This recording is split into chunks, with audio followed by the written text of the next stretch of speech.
Okay, Brent from TradeGold.blogspot.com, Sunday, November 11th, mid-afternoon, and we just took a look at the semi-holders, head and shoulders pattern there in semi-holders. Let's take a look at a 5-day chart just to see where we are here a little bit. Okay, well, it looks like we're kind of coming up to an area here of some support, or did we just penetrate it? We're pretty close to an area of some support here, so we'll see. Maybe we get a little rally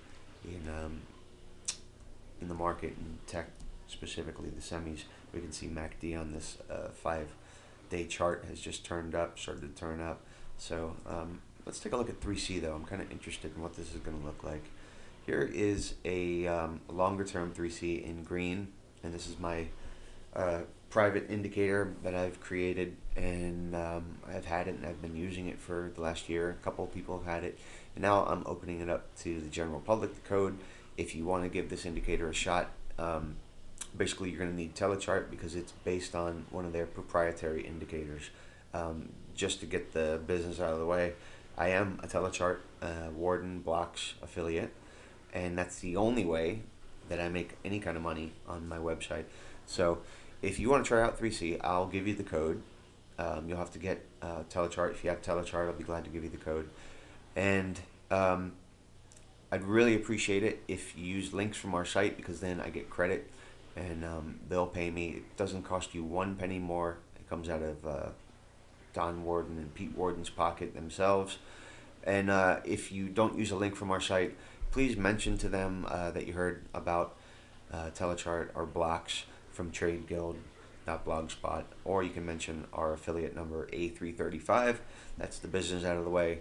So if you want to try out 3C, go to my website. I got it all there for you. So 3C is an indicator, kind of like on balance volume or something like that, a cumulative indicator.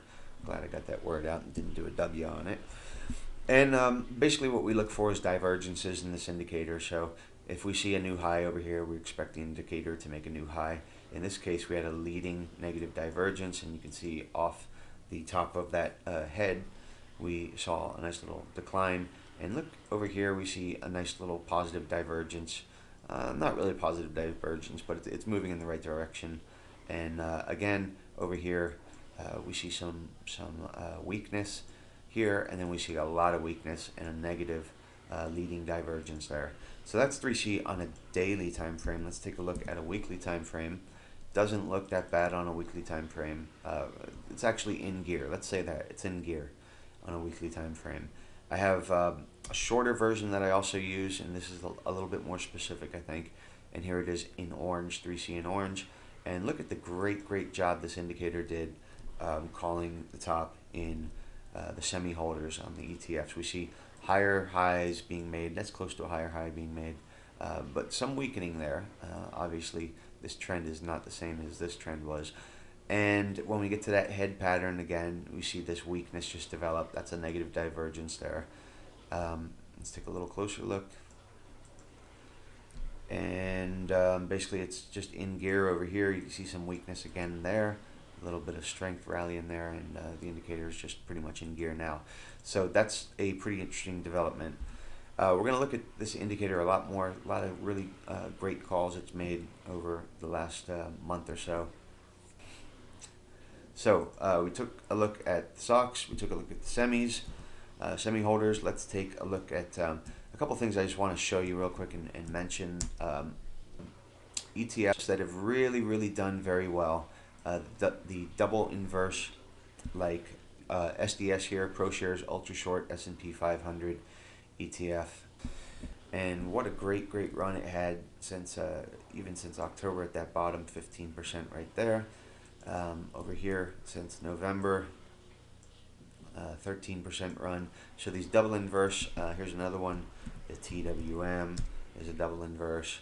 So these are great tools, I think, to either trade in the market or to hedge positions in the market. You can use these to hedge other positions you may be in that are long.